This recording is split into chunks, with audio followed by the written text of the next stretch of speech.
नमस्कार, मी प्रियंकाच मराठी किचन मध्ये तुम्हा सर्वांचं मनापासून खूप स्वागत। तर आज आपल्या किचन मध्ये उन्हाळी वाळवणातील आज आपण तिसरा प्रकार बघणार आहोत। तर पहिला प्रकार आपण उपवासाची साबुदाणा चकली बनवली, त्यानंतर पारंपरिक पद्धतीने तांदळाचे पळी पापड बनवले आणि आज तिसरा प्रकार म्हणजे उपवासाचे साबुदाणा आणि बटाट्याचा किस वापरून आज आपण पापड बनवणार आहोत। आणि हे पापड मी माझ्या आईकडून शिकलेली आहे आणि हे पापड बनवत असताना आज माझी आई सोबत आहे, त्यामुळे आज आम्ही हे दोघी मिळून हे उपवासाचे पापड बनवणार आहोत। तर आजचा हा व्हिडिओ आवडल्यास, आजची ही रेसिपी आवडल्यास व्हिडिओला लाईक नक्की करा आणि माझ्या चॅनलवर येणाऱ्या रेसिपी तुम्हाला आवडत असल्यास चॅनलला लाईक, शेअर आणि सबस्क्राइब करायला विसरू नका। चला तर मग पटकन हे पापड कसे बनवायचे ते बघूया।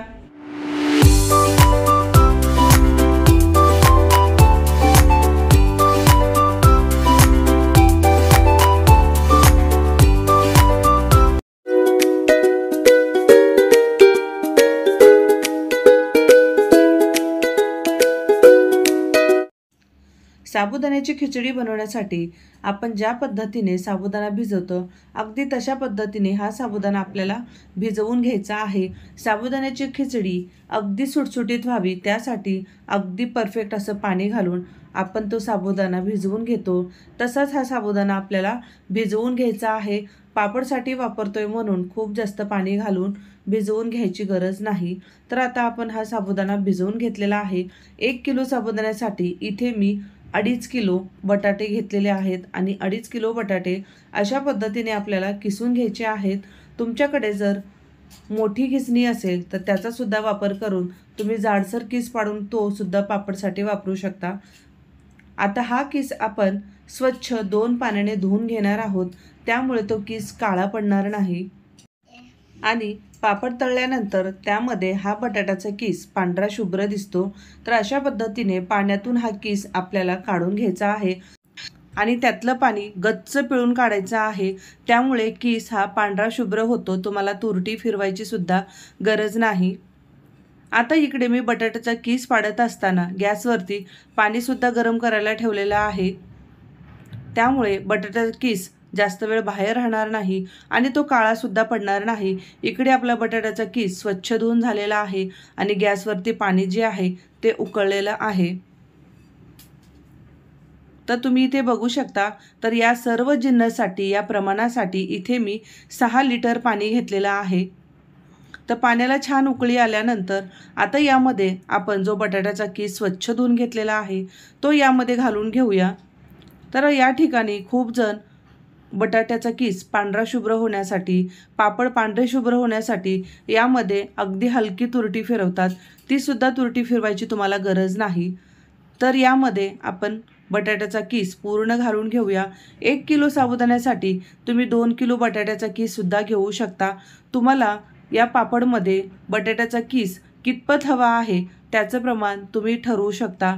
कमी जास्त घातलं तरी चालेल, पण मी घेतलेल्या प्रमाणासाठी इथे 6 लिटर पाणी घेतलेलं आहे। हे पाण्याचं प्रमाण अगदी बरोबर आहे। तुम्ही घेतलेले जिन्नस त्याचं प्रमाण कमी असेल तर पाण्याचं प्रमाण सुद्धा इथे कमीच होईल। आता यामध्ये आपण बटाट्याचा किस घालून घेतलेला आहे। तर हा बटाट्याचा किस आपल्याला 90% शिजवून घ्यायचा आहे, कारण साबुदाणा आपण ऑलरेडी छान भिजवून घेतलेला आहे, त्यामुळे त्याला शिजायसाठी जास्त वेळ लागणार नाही। आता हा बटाट्याचा किस आपण व्यवस्थित मिक्स करून घेऊया। लाईटच्या इफेक्टमुळे तुम्हाला इथे बटाट्याचा किस थोडा पिवळसर आणि मध्येच पांढरा सुद्धा दिसत आहे, पण हा पांढरा शुभ्र बटाट्याचा किस आहे। आता यावरती आपण झाकण ठेवून 15 मिनिटं हे शिजवलेलं आहे। आता यामध्ये आपण आवडीनुसार हिरवी मिरची घालून घेऊया। या ठिकाणी मी 10 ते 12 हिरवी मिरची मिक्सरला वाटून घेतलेले आहेत आणि चवीपुरतं मीठ सुद्धा यामध्ये घालायचं आहे। तुम्हाला या ठिकाणी जर मिरची घालायची नसेल तर तुम्ही चिली फ्लेक्स सुद्धा घालू शकता किंवा मिरची सुद्धा स्किप करू शकता। तर बटाट्याचा किस इथे 50% शिजल्यानंतर यामध्ये आपल्याला हिरवी मिरची घालायची आहे। हिरवी मिरची तुम्ही बटाट्याचा किस शिजल्यानंतर जर घातली तर मिरचीची पेस्ट शिजली जात नाही आणि पापड तळल्यानंतर त्यामध्ये त्या मिरचीचा ठसका सुद्धा लागतो। त्यामुळे आपल्याला 50% शिजल्यानंतर मिरची घालायची आहे। आता यावरती आपण झाकण ठेवून हा बटाट्याचा किस 90% शिजवून घेऊया। तुम्ही इथे बघू शकता अशा पद्धतीने हे उकळलं गेलं पाहिजे, तेव्हाच यातला बटाट्याचा किस आहे तो अगदी व्यवस्थित शिजला जातो आणि मिरची सुद्धा व्यवस्थित शिजली जाते। यामध्ये चवीपुरतं मीठ सुद्धा घातलेलं आहे। खूप जण यामध्ये जिरं सुद्धा घालतात, तुम्हाला आवडत असेल तर यामध्ये तुम्ही जिरं सुद्धा घालू शकता, पण इथे मी फक्त हिरवी मिरची वाटलेली घातलेली आहे आणि चवीपुरतं मीठ घातलेलं आहे। तर मध्ये मध्ये आपल्याला हा बटाट्याचा किस हाताने चेक करायचा आहे तो शिजला की नाही, बोटाने प्रेस करून पाहायचा आहे। जर हा बटाट्याचा किस खूप जास्त शिजला गेला तर तो पाण्यामध्ये शिजून मिक्स होऊ शकतो आणि तो पापडमध्ये आपल्याला बटाट्याचा किस दिसणार नाही। आता इथे बटाट्याचा किस 90% शिजल्यानंतर यामध्ये आपण भिजवलेला साबुदाणा घालून घेऊया। साबुदाणा आपण रात्रभर भिजवल्यामुळे तो अगदी मऊसूत असा छान भिजलेला आहे। आता आपण तो यामध्ये ॲड करून घेतल्यानंतर फक्त 10 मिनिटं आपल्याला हे शिजवून घ्यायचं आहे। आता यामध्ये तुम्हाला हे पाणी जास्त वाटत असेल, पण पूर्ण साबुदाणा आपण यामध्ये ॲड केल्यानंतर याला एक जेल सारखा टेक्स्चर येतो आणि हे व्यवस्थित एकसारखं होतं। जर तुम्हाला पाण्याचं प्रमाण जास्त वाटलं तर बटाट्याचा किस घातल्यानंतर थोडंसं पाणी बाजूला काढून ठेवू शकता। गरज वाटली तर तेच पाणी तुम्ही परत वापरू शकता। पण बटाट्याचा किस घातल्यानंतर त्यामध्ये हिरवी मिरची, मीठ घातल्यानंतर, साबुदाणा घातल्यानंतर त्यातलं पाणी तुम्ही काढू शकणार नाही। त्यामुळे ती प्रोसेस तुम्हाला सुरुवातीला करायची आहे। जर जास्ती वाटलं तर ही प्रोसेस करायची आहे। तुम्ही इथे बघू शकता हे सर्व एकजीव झालेला आहे। बटाट्याचा किस सुरुवातीला शिजलेला आहे आणि साबुदाणा घालून एक 10 मिनिटं शिजवायचं आहे, पण हे तळाशी लागू नये याची काळजी घ्यायची आहे आणि तळापासून आपल्याला हे अशा पद्धतीने सतत मिक्स करत राहायचं आहे, त्यामुळे ते तळाशी चिटकलं जाणार नाही। आता यावरती झाकण ठेवून आपण एक 10 मिनिटं वाफ काढून घेऊया। गॅसची फ्लेम मीडियम आहे।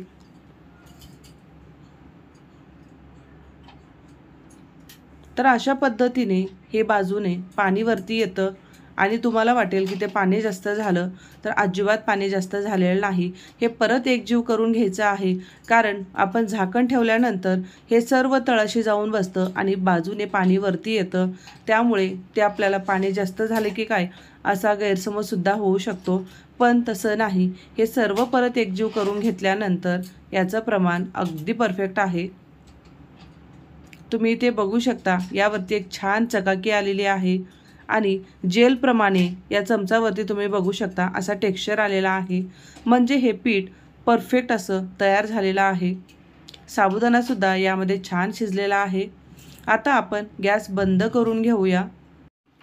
तुम्ही अगदी जवळून बघू शकता अगदी जेलसारखा टेक्स्चर त्या पाण्याला आलेला आहे, ते पूर्ण एकसंध झालेलं आहे। आता हे पापड घालण्यासाठी परफेक्ट असं तयार झालेलं आहे। यातला बटाट्याचा किस जो आहे तो परफेक्ट शिजलेला आहे, त्यामुळे तो त्याच्या टेक्स्चरमध्ये आहे, तो जास्त असा शिजला गेलेला नाही। तर या ठिकाणी मी ते प्लास्टिक अंथरलेलं आहे, ते व्यवस्थित आपल्याला पसरवून घ्यायचं आहे। जर त्यामध्ये कुठे घडी पडली असेल तर पापड घातल्यानंतर ते मोडू शकतात, त्यामुळे पापड अगदी व्यवस्थित घालता येण्यासाठी प्लास्टिक व्यवस्थित अंथरून घ्यायचं आहे। प्लास्टिकऐवजी तुम्ही कापडावरती सुद्धा हे घालू शकता। तर अशा पद्धतीने इथे आम्ही पापड घालायला घेतलेले आहेत। तुम्ही इथे बघू शकता पीठ तुम्हाला हे सुरुवातीला पातळ वाटत होतं, पण हे घालताना तुम्ही इथे याचा टेक्स्चर बघू शकता अगदी जेलसारखा याचा टेक्स्चर आलेला आहे। हे परफेक्ट असं शिजले गेलेलं आहे। 1 किलो साबुदाणा आणि 2.5 किलो बटाट्यापासून आम्ही खूप सारे पापड बनवलेले आहेत आणि हे खूप जास्त प्रमाणात पसरवून घ्यायचे नाहीत। सुरुवातीला मी सांगितल्याप्रमाणे खूप जास्त पातळ पापड घातले तर वाळल्यानंतर ते खूप नाजूक होतात आणि वर्षभर ते तसेच्या तसे राहत नाहीत, त्यामुळे घालताना ते जाडसर वाटतात, पण वाळल्यानंतर परफेक्ट असे ते पापड तयार होतात। तर पूर्ण पापड इथे घालून तयार झालेले आहेत। तर अगदी सोप्या पद्धतीने मी तुम्हाला उपवासाचे साबुदाणा पापड बनवण्याची पद्धत सांगितलेली आहे आणि हे सकाळी घातल्यानंतर दुपारी मी 4 वाजता हे पापड याची बाजू उलटून घेतलेली आहे, म्हणजे खालच्या बाजूने सुद्धा अगदी छान हे वाळले जातील। हे पापड आपण 2 दिवस छान उन्हामध्ये वाळवून घ्यायचे आहेत।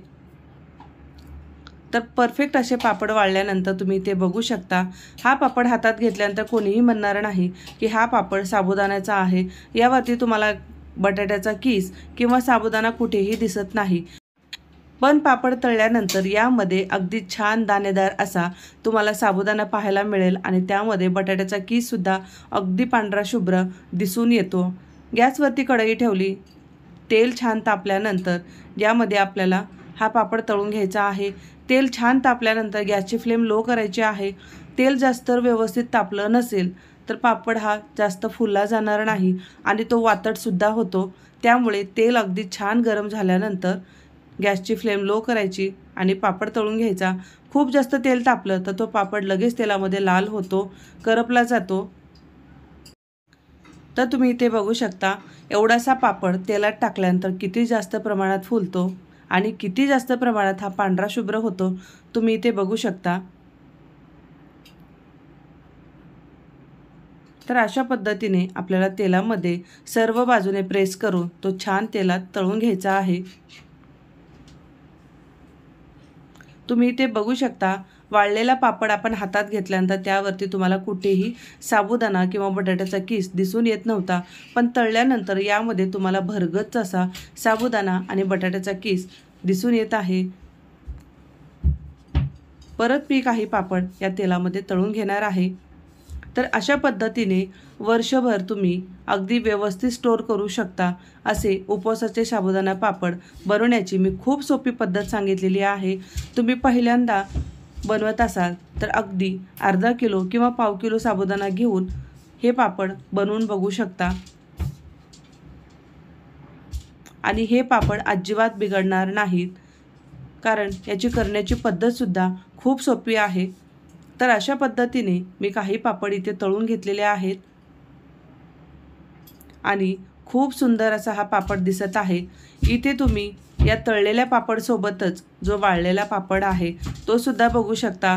तो दिसायला अगदी थोडासा काळपट दिसत आहे आणि त्यामध्ये तुम्हाला कुठेही साबुदाणा दिसत नाही किंवा बटाट्याचा किस सुद्धा दिसून येत नाही, पण तळल्यानंतर दाणेदार असे टपोरे साबुदाणा आणि त्यामध्ये बटाट्याचा भरगच्च असा किस तुम्हाला दिसून येत आहे। तर चवीला सुद्धा हे पापड खूप छान लागतात। तर आजची ही रेसिपी तुम्हाला कशी वाटली ते कमेंट करून सांगायला विसरू नका आणि उन्हाळी वाळवणाच्या अशा रेसिपी पाहण्यासाठी चॅनलला सबस्क्राईब करा।